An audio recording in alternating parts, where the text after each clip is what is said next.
So again, when it comes to the ways that anthropologists approach the study of religion, right, we're really interested in what are the actual rules or functions of a particular ritual or religious practice, right? So it's not our task or our job to determine what is real, what is true, what is fake, what is false.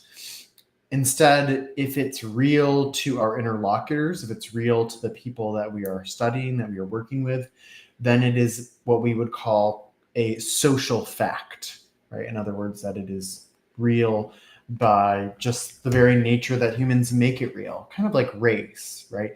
Even if these racial distinctions are really social constructs, that doesn't mean that they're not social facts. It doesn't mean that they don't matter in terms of like human interaction, right? So we try to, again, think about religion and ritual as something that has an impact on the world, and therefore it's real to us, right? And in this sense, religion, again, to repeat, acts as an explanatory mechanism in the sense that it provides an explanation for why things are the way they are.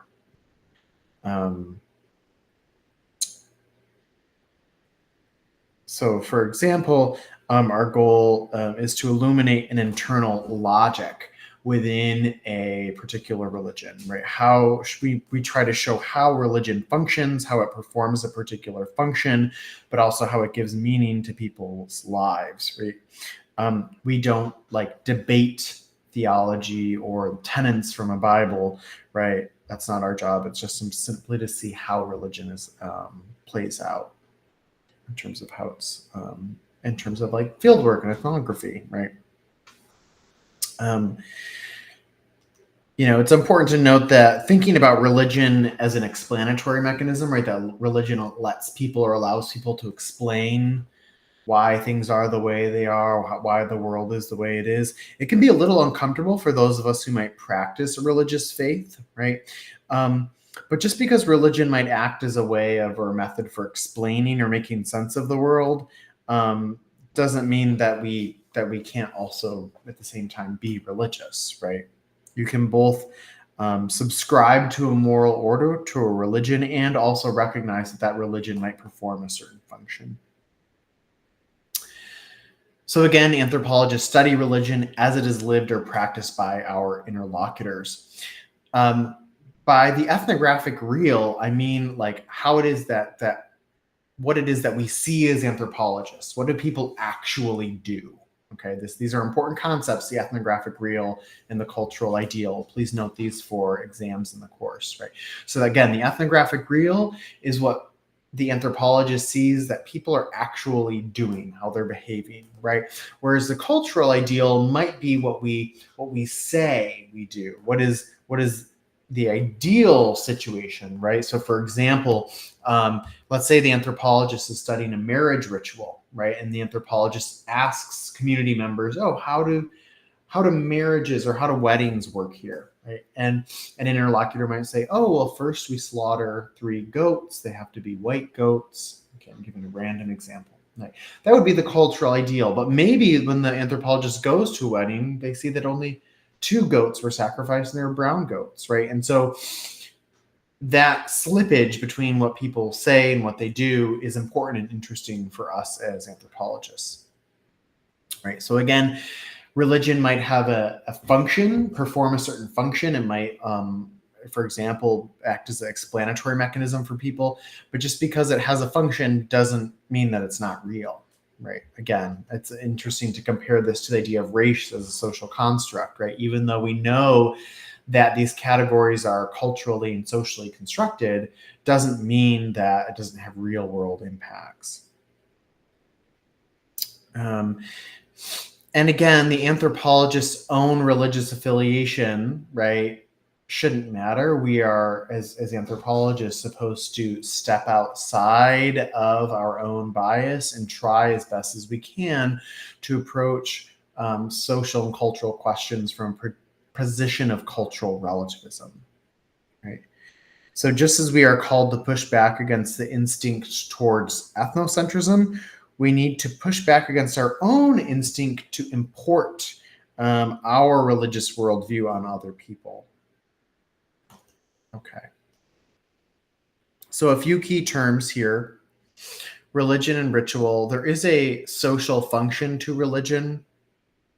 We can think of this in terms of the sacred and the profane. These are universal aspects. We could call them a cross-cultural a cross-cultural universal, rather. Right? These are things that exist. All cultures will have an idea of sacred, and they will distinguish that from the profane.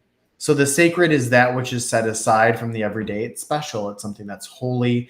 Here, the image on the top right is of a monastery that's up in mountainous area on a cliff, right? So right, the monastery is supposed to be a space that's kind of set aside from the everyday, right? It allows, for example, monks to reach some enlightenment, right? So here we see like a real physical manifestation of the sacred. It's away from the village, away from the town or the city. It's up in the mountains, right? And there might be all sorts of taboos and restrictions that apply to the monastery or to the monks, right? There might be certain behaviors that are considered taboo. Another example that I use to describe the sacred is that of a cemetery. And you can even think about this in terms of those cemeteries that have fences or gates around them, right? It's literally making a distinction or demarcating the sacred from the profane. Outside of that gate is the profane, it's the everyday. But once you enter into that cemetery, now you're entering the sacred space where certain human behaviors or actions are considered, for example, inappropriate. So you find taboos typically in these sacred sorts of spaces.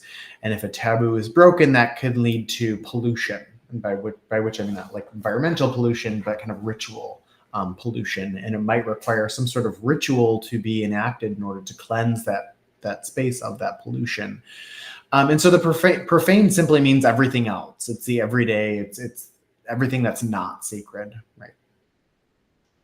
This is important terms to note: sacred and profane. Collective effervescence. This is or actually, sorry, I'm going to go back because I want to say there's a couple of points I wanted to make. Sometimes students think of sacred profane as in good, bad, or good or evil. That's not the case. I just want to make sure that you know that. And on the social function of religion, I kind of skipped over this. Emil Durkheim, who's a famous sociologist or early sociologist, argued that religion unifies the group, maintains a sense of group cohesion, and keeps people in line with the moral order. Okay, so here we see this kind of function to religion, that it keeps people, society in line with one kind of clear, coherent moral order message, right? Durkheim also wrote about the sacred and profane as, quote, two worlds that are conceived of not only as separate, but as hostile and jealous rivals. So the sacred and profane, according to Durkheim, are almost antagonistic, in an antagonistic relationship with one another, right? In part because there's always the threat that if something is profane, some sort of taboo action enters or behavior enters the sacred space, it can be polluted. Okay. Collective effervescence. This is when you're having, for example, an emotionally charged experience with a group, and this collective feeling takes over the entire group. And you feel like you're kind of, you're having more than an individual experience, right? So some examples of this could be like a major sporting event, say Super Bowl if your team wins, or a major religious ceremony, or even like an amazing performance in a choir in which you're participating in that choir, right? It's really a collective experience in which you're part of something that is greater than yourself, right? And that it has some sort of almost religious aspect to it, in the sense that it's that powerful, right? Again, as we've noted here, it's this emotional religious state where you lose a sense of your individual identity and feel united as an energized, coherent force. So it's a common, important kind of concept in the anthropology of religion. I give the example of Woodstock too. You can imagine, right? Like we don't tend to think about Woodstock as a religious experience. In fact, if anything, we think of them as being like anti-establishment, anti-religion, right?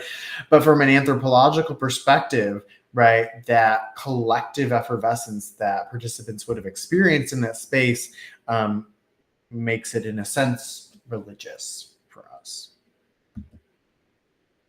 Okay. Ritual. Rituals give meaning to the human experience. Rituals are something that if you're a member of that society, you know it.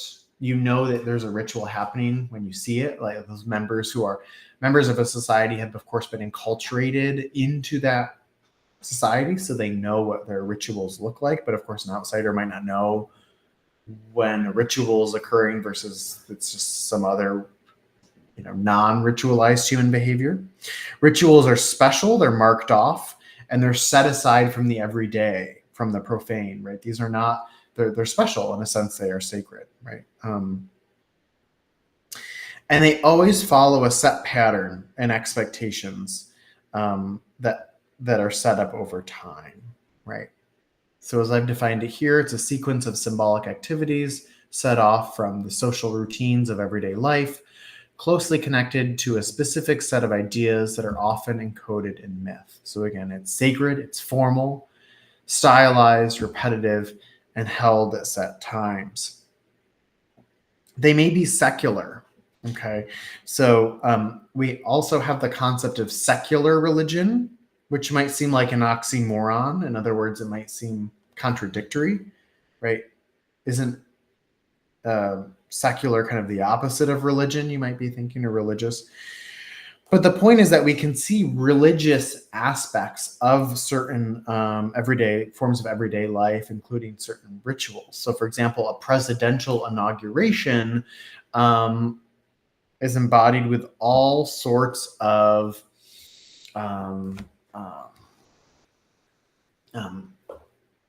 ritual aspects that would be coded or read as religious from an anthropological perspective, right? And of course, as you might know, presidential inaugurations, the presidents are asked to swear on a Bible. So of course, given the Judeo-Christian context and origins of our culture, it's never really truly secular anyway. But you can think about all sorts of values that we might share, like the idea of liberty, right? Think, what about the Constitution, right? How important that text is to American citizens. It almost has a religious nature to it, in the sense that people are that committed to it. Can you think of any rituals that we have here at CNU? I'll give you a second to think about that before you then turn to the next video.